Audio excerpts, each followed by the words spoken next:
Cup week, aren't you? With the FA Cup coming up and the Youth Cup also this week. We'll start with the kids. It's something that kind of every year you look at the youth intake and how they do in the Youth Cup. And is it similar to the FA Cup, do you think? Or is it a bigger deal for those under 18s to get the opportunity to have a go at some bigger reputation clubs?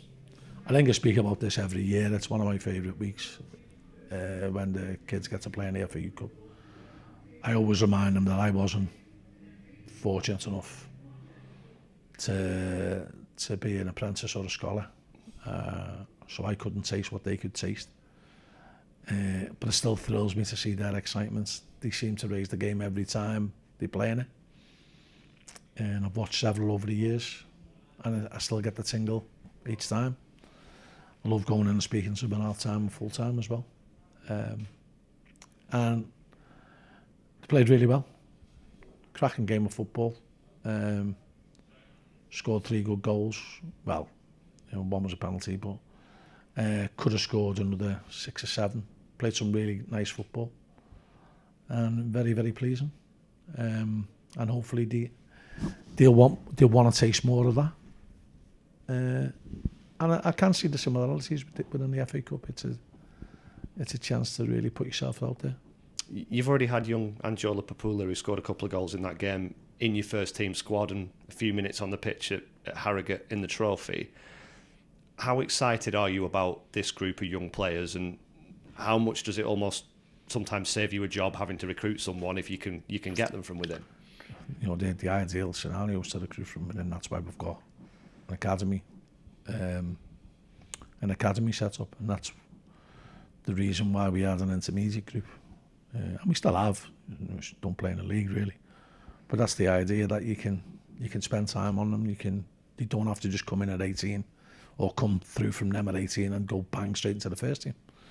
So, we've had players through already. One notable one is, obviously Pickles played on Saturday, but Tam Martin, which I must take the opportunity to apologise, because it wasn't him who lost possession for the goal. I thought he actually played the ball up to Josh. He didn't, and I did apologise to him on Monday in front of the players. So it would be remiss of me not to do that on air.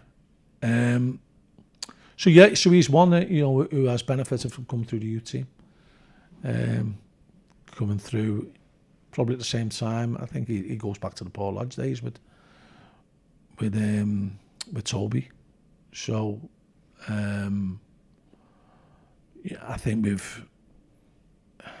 it's the setup now has got really attractive now for players to come in. That's not saying it wasn't when Paul was there, but it has moved on. And I think Ash is doing a great job in the recruitment, bringing players in, and an academy department will only be as good as what the raw products that you bring in, and how you can develop them, mould them, pass them on to us for a little bit more mould, and then hopefully they play in the first team out. And then the ideal scenario is they get sold and then start the process again, and everyone's a winner. And the big plus from that was Ross Sykes, and I can remember the days when Ross Sykes was playing in the Youth Cup. So it does bode well for the future, and we'll have to see how these lads develop when they get the opportunity to train with the first team, which they will. Whether it's youngsters, going in for the under-18s or slightly younger than that, or whether it's those lads that you bring in maybe between 18 and 21, do you find that there's higher quality players available to you now, possibly because of the reputation that you've built as a club over the years, and possibly because clubs at the highest level are bringing in a lot more players from overseas and all the things that come with it? Well, it just depends on any given year. It's like a crop, isn't it? Like a farmer growing a crop. Some years he'll have a great crop, and other years he won't. It won't be as good, it won't be as fruitful, or it won't be as tasty. We did have a lot of difficulty last year recruiting. Wasn't for the want of trying. but we couldn't really get a solid replacement for Colby till maybe we brought Aaron in January. He was sort of similar ilk. So that was a problem. We had injuries which meant that, you know, Ross Sykes wasn't really replaced with a valid centre-half who could play a lot of games for us. So them areas, then you're looking at creative players. Yeah, but we're starting to get better, you know, and we are doing that. And, you know, it becomes a really big challenge every window, because you're looking for game changers. You know, you're looking for like your Joe Pritchards, and they're few and far between now. Teams in the lower leagues are paying a lot of money for them type of players and paying a lot of wages. So, you know, we have to cut our cloth accordingly, which we've always done. Possibly spent a little bit too much last year, but in an environment that if you didn't spend it, you weren't going to get. Oh, well, probably the solution was not to spend it, because there was nobody out there to spend it on that was good enough, really. Although we tried, it didn't quite work out for us.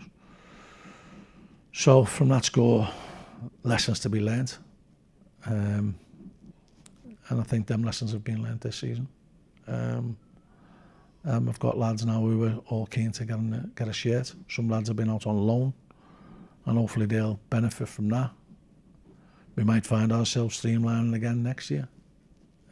So we get the balance just quite right. It helps when you don't have as many injuries as what we had last season. And hopefully, touch wood, that won't affect us as much this season. We were starting to feel like it would when we had a crop early on, but they're seem to settling down now.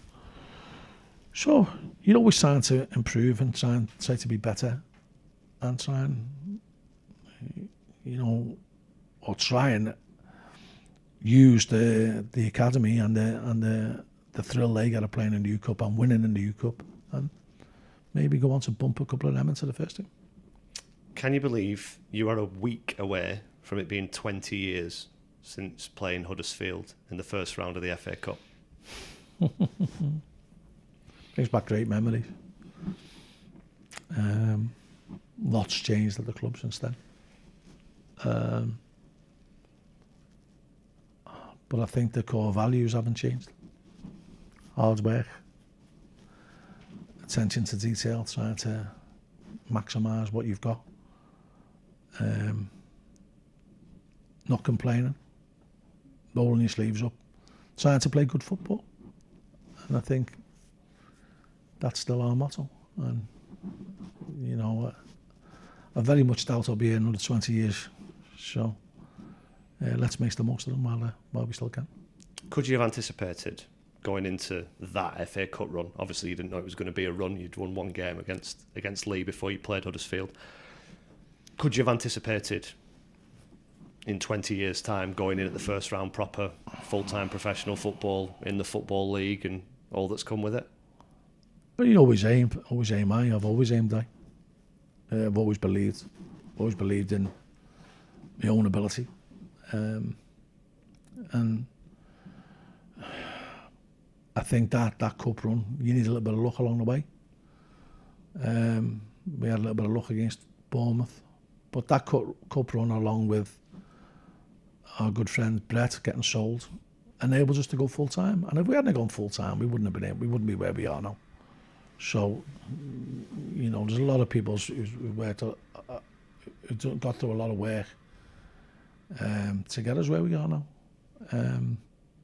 And without going full time, there's no way we would have, or we could have won. In my opinion, there's no way we could have won the conference. There's a lot more money in football now than there was then. Is a run in the FA Cup still as significant, still as potentially life-changing as it was for you to go full-time, etc.? For a club like us, 100%. For a club like us, if we can win on Saturday and get through the next round, it can make a big difference to your recruitment process in in January.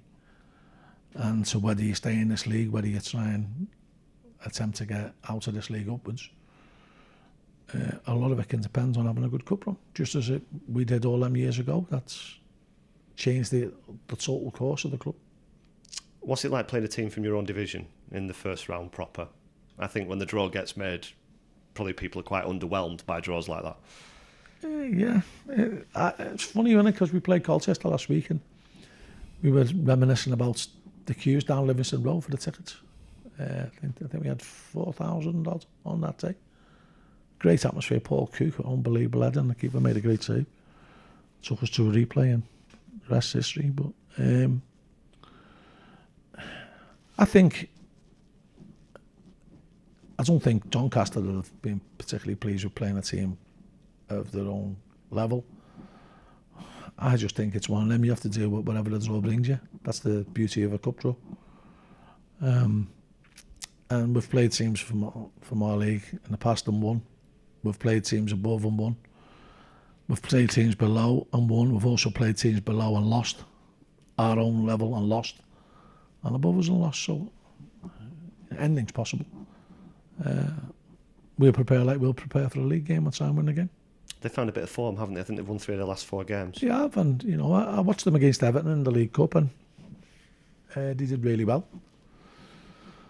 And I went to watch them against Tranmere a couple of weeks ago, and they won that game 2-1 and played well. So yeah, it'll be a tough test for us, but I've never known a week in football like our lads are displaying this week. Because when you get beat, it's normally shoulders slumped and you come in on a Monday morning and you haven't picked them up. I didn't have to pick them up this week. They were already bubbly. I think that's because they realised that they played well on Saturday and not just hadn't put the ball in the net. But it's a case of just keeping them stoked and, you know, keep the kettle boiling, as they say. What's the personnel situation looking like? There's no new injuries. Tommy Lee will be available for this game, but suspended for the Coley game. And Jay and Braddock.